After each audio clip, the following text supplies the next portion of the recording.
네, 여러분 오늘은 제가 평소 존경하는 강선우 후보 2번. 네. 안녕하세요. 최고위원 후보 출마한 기호 2번 강선우입니다. 자, 오늘은 우리 강선우 후보. 네. 전에 우리 대선 때 정말 이런 많이 썼는데 그때 대통령 후보들이 지금까지 안 해본 게 뭐가 있지? 쫙 네. 찾아봤는데 아무도 작사를 하지 않았었어요. 네. 그 작업 정말 재밌었어요. 네. 강 후보가 많이 도와주죠.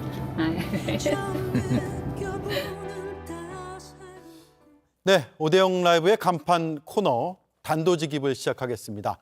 민주당 전당대회가 당대표 선거보다 더 치열한 최고위원 선거가 될 것 같습니다. 저희가 최고위원 후보들을 잇따라서 만나보고 있는데요. 오늘은 강선우 최고위원 후보 스튜디오에 나와 있습니다. 안녕하세요. 네, 안녕하세요. 반갑습니다. 예, 강선우입니다. 반갑습니다. 네. 조금 전 전 대표죠. 이재명 전 대표의 유튜브 출연 모습을 봤는데 대선 때는 강선우 후보가 많이 도와줬다. 지금은 이재명 대표가 많이 도와줍니까?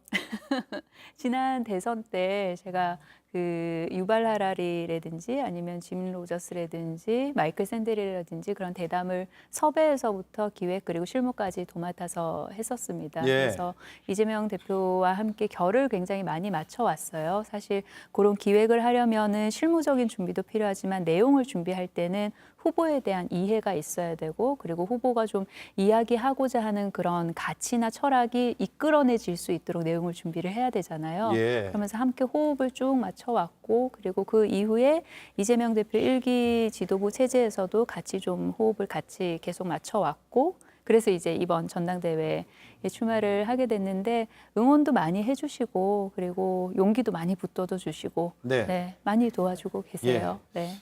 지난 주말 거치면서 김민석 후보의 득표율이 많이 올랐잖아요. 네. 뒤에서 이재명 대표가 돕고 있다. 이재명 후보가요. 돕고 있다라는 이야기들이 많이 나왔는데 실제로 그렇습니까?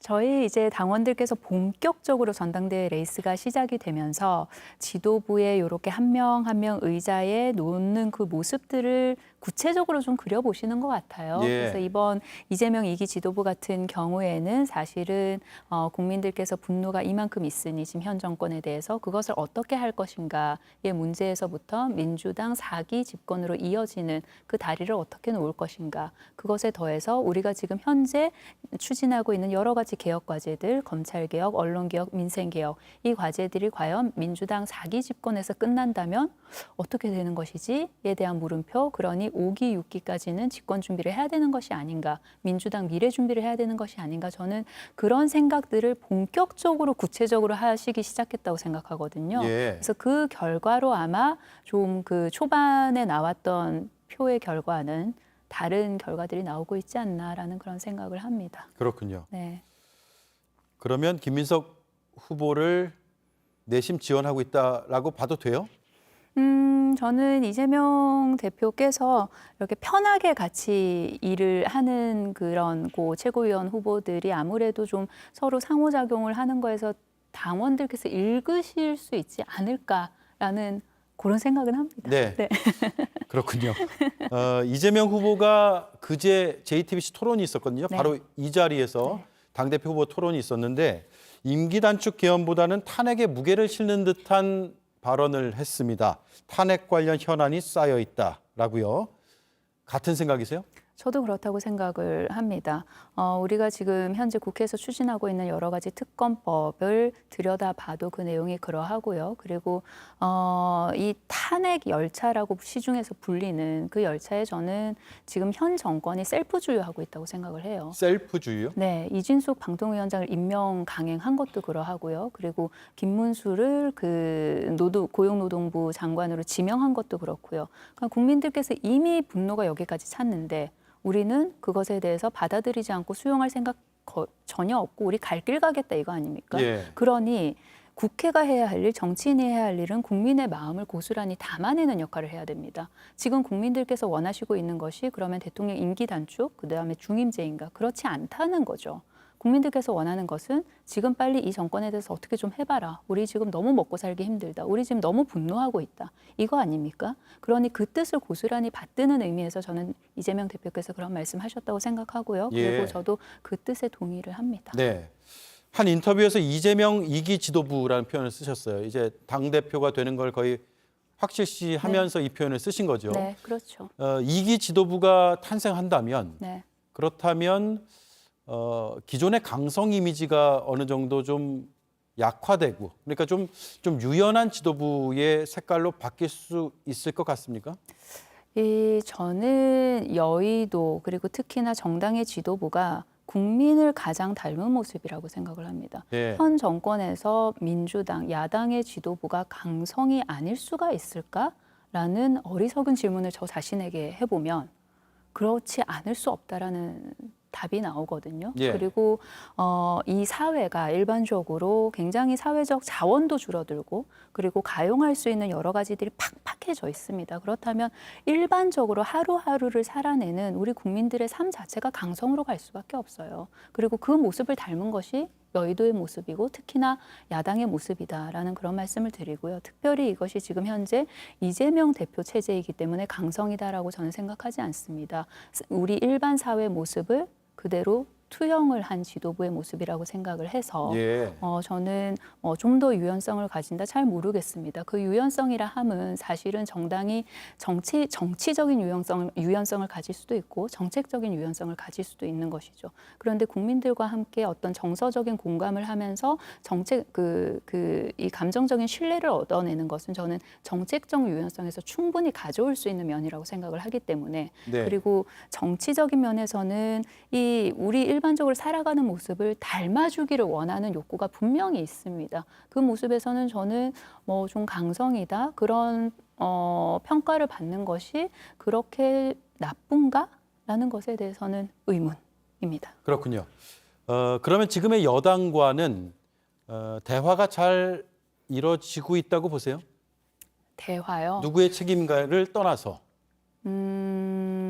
총선 결과를 보면요.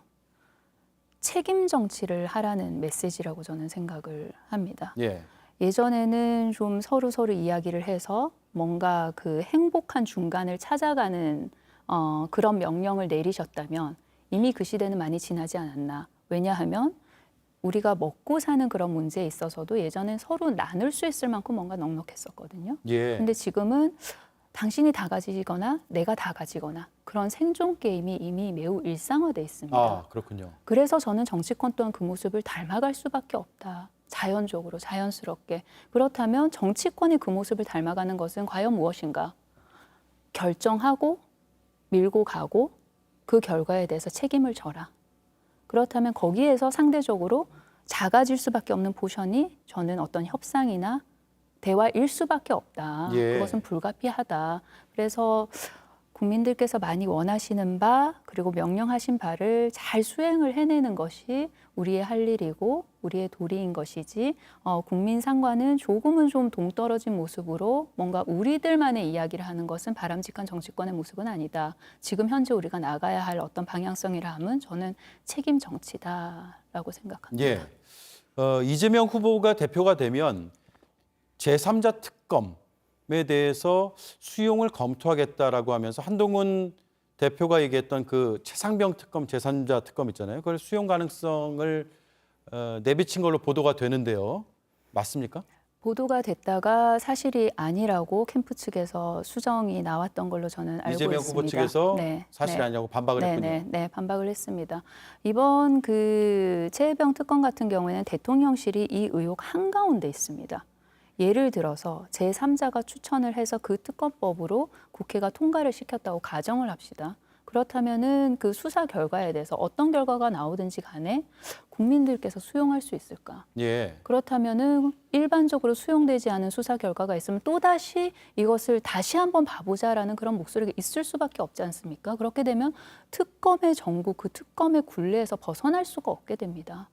신뢰할 수 있는 대통령실이 한중간에 있으니 야당이 추천하는 게 저는 자연스러운 모습이고 당연한 모습이라고 생각을 하거든요. 그리고 그 결과에 대해서 어떻게 결과가 나오든 승복을 하고 수용할 수 있는 가능성이 훨씬 크다. 네. 이렇게 당연하게 합리적으로 펼쳐져 있는 길을 두고 왜 굳이 다른 길을 가야 하는가? 저는 예. 개인적으로 반대합니다. 개인적으로 따뜻한 아이스 아메리카노 같은 표현을 쓰신 걸로 언론 보도는 네. 되던데요. 네, 이두저도 아닌 것이죠. 불가능한 것을 주문을 하는 것이죠. 그러니 그 한동훈 당시 후보였죠. 입장에서 이런 제안을 했던 것은 여기 눈치도 좀 봐야 되고 여기 표도 좀 받아야 되고 그런데 막상 지금 지도부 꾸려지고 나서 아니면 그 전이라도 국민의힘에서 특검법을 발의를 했습니까? 안 하고 있습니다. 네. 그러니 그것은 진중하게 검토된 안도 아닐 뿐더러 진실로 추구를 할 만한 의지도 없었을 뿐이다라고 평가할 수밖에 없죠, 결과적으로. 이진숙 방통위원장 탄핵 지금 이제 추진하고 있습니다. 네. 당 일각에서는 물론 지금 당론으로 추진은 하지만요. 이게 기각될 가능성도 있어서 좀 신중론 혹은 우려도 나오는 것 같습니다. 그럼에도 불구하고 시급하게 해야 된다는 이유를 좀 들어볼까요? 나쁜 행정보다는 행정 공백이 낫다고 생각을 합니다. 예. 그리고 그것은 검사 탄핵 같은 경우에는 나쁜 수사보다는 수사를 묶어놓는 것이 낫다라는 것과도 통하는 것인데요. 국회에 왜 탄핵 소추 권한이 주어졌을까를 근본적으로 한번 생각을 해봐야 됩니다. 행정부 등을 견제하고 감시할 수 있는 장치인 거죠. 그렇죠. 그런데 어떠한 특정 회기 동안 탄핵 소추권을 발의를 할 횟수 제한이 있는가? 그렇지 않거든요. 어찌 보면은 국회가 입법부가 해야 되는 그 행정부의 견제와 감시를 하는 역할을 덜 부지런하게 해온 게 아닌가 저는 그렇게 생각을 합니다.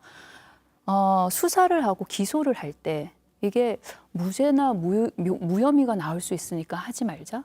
그렇게 하지 않지 않습니까? 예. 그 판단을 하는 주체의 몫으로 남겨놓으면 되는 겁니다. 국회는 국회가 하는 일을 해야 하는 일을 하는 것이죠. 그리고 이것이 지금 현재 어떤 그 여권이나 용산이나 이런 데서 지금 계속해서 국민 민심에 반해서 저항을 하는 모습인 것이거든요. 거기에 반해서 어떤 임명을 하고 지명을 하는 것은 그렇다면 그 저항을 하는 그 시간을 묶어놔야 되는 의무가 국회는 있는 것이고 그렇게 할 수 있는 권한이 주어진 것이죠. 그렇다면 저는 써야 한다고 생각합니다. 네.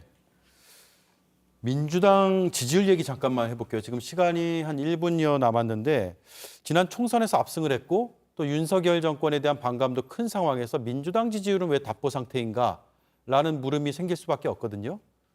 그게 어떤 주어진 상황에 따라서 조금 그 지지율이라는 것은 충분히 변동이 될 수가 있는데 저는 두 가지 정도로 나눠서 생각을 해봅니다. 첫 번째는 기대가 굉장히 컸습니다.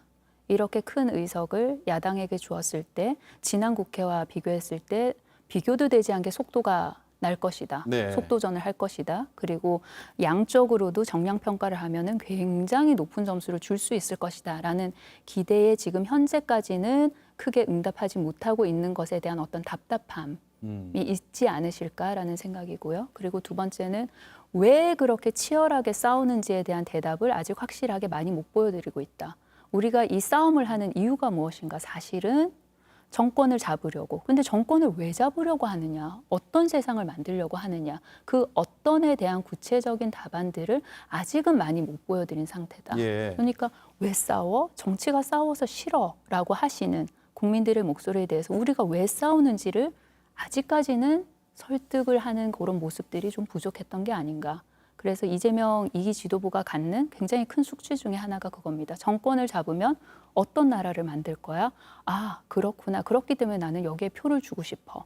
라고 하는 그런 신뢰를 받아내는 일이죠. 그것에 대한 대답들이 아직은 확실하게 그리고 양적으로도 많이 나온 것은 아니다. 그렇기 때문에 그런 지지율이 반영이 된 게 아닌가라는 그런 생각을 하고요. 그리고 네, 차기 지도부에서는 그런 그림들이 풀어내야 제시될 수 되는 있다. 것이죠. 네.